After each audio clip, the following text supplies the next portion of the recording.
அதிகாலையிலேயே எழுந்து காத்திருக்கிறார்கள் அந்த காட்சியை காண. அப்படி காத்திருப்பவர்களுக்கு ஒரு நாளும் ஏமாற்றம் ஏற்பட்டதில்லை. தனது சாந்த முகத்துடன் அனைவருக்கும் காட்சி தருகிறார் சூரியன். கன்னியாகுமரியில் சூரிய உதயம் மட்டும்தான் இருக்கிறதா என கேட்பவர்களுக்கு கன்னியாகுமரி மாவட்டமே ஒரு சுற்றுலா தலம்தான் என பதில் தருகிறார்கள். இதோ வானுயர்ந்து நிற்கிறான் வான்புகழ் கொண்ட வள்ளுவன். 133 அடி உயர வள்ளுவர் சிலையை அருகில் சென்று தரிசிக்க படகு போக்குவரத்தும் உண்டு. வள்ளுவனை கண்டுவிட்டு பக்கத்திலேயே இருக்கும் விவேகானந்தர் மண்டபத்தையும் பார்த்துவிட்டு வரலாம். படகு கட்டணம் ஒரு நபருக்கு 20, விவேகானந்தர் மண்டப நுழைவு கட்டணம் ஒரு நபருக்கு 10 வசூலிக்கிறார்கள். பாறைகள் நிறைந்த முக்கடல் சங்கமிக்கும் கடல் வழியாக படகு சவாரி செய்வது திகிலான அனுபவம்தான். அடுத்ததாக முக்கடல் சங்கமிக்கும் புண்ணிய தீர்த்தம் அருகே இருக்கும் காந்தி மண்டபம் செல்லலாம். காந்தியின் அஸ்தி கலசம் வைக்கப்பட்ட இடம் இந்த மண்டபத்தின் அருகே இருக்கிறது. இந்த இடத்தில் ஆண்டுதோறும் அக்டோபர் 2ஆம் தேதி சூரிய ஒளி விழுகிறது. இங்கு பயணிகள் செல்ல கட்டணம் எதுவும் கிடையாது.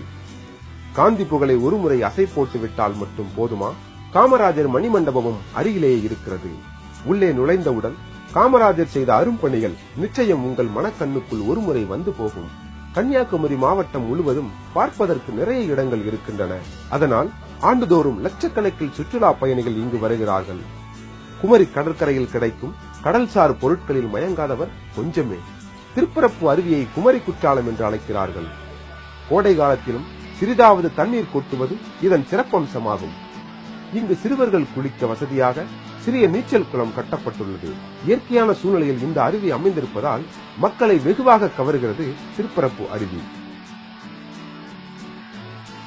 ஆசியாவிலேயே 2வது நீள பாலம். அடிக்கடி சினிமா படப்பிடிப்பு நடக்கிறது. 1240 அடி நீளமும் 103 அடி உயரமும் கொண்ட இந்த பாலம் 29 பில்லர்களை தாங்கி நிற்கிறது. இப்போது கணித்திருப்பீர்கள் இது மாத்தூர் தொட்டி பாலம் என்று. திருப்பரப்பில் இருந்து திருவட்டார் வந்த பின்னர் மாத்தூர் என்ற கிராமத்திற்கு செல்லும் ரோட்டில் தொட்டி பாலம் இருக்கிறது. ஆற்றுக்கும் மேல் விவசாயத்திற்கு தண்ணீர் கொண்டு செல்லும் கால்வாய் இதில் உள்ளது. இந்த பாலமும் காமராஜரின் பெயரை உச்சரிக்கிறது. சென்னையில் இருந்து கன்னியாகுமரிக்கு பஸ், கார், ரயில் மூலம் செல்லலாம். சென்னை விமான நிலையத்திலிருந்து திருவனந்தபுரம் சென்று பின்னர் அங்கிருந்து கன்னியாகுமரிக்கு செல்லலாம். தங்கும் விடுதிகள் என்று பார்த்தால் 500 அறைகள் கிடைக்கின்றன. மற்றபடி அந்தந்த இடங்களில் பார்ப்பதற்கு சிறிய அளவில் கட்டணம் வசூலிக்கிறார்கள். கன்னியாகுமரியை ஒருமுறை நிச்சயம் பார்த்து வரலாம்.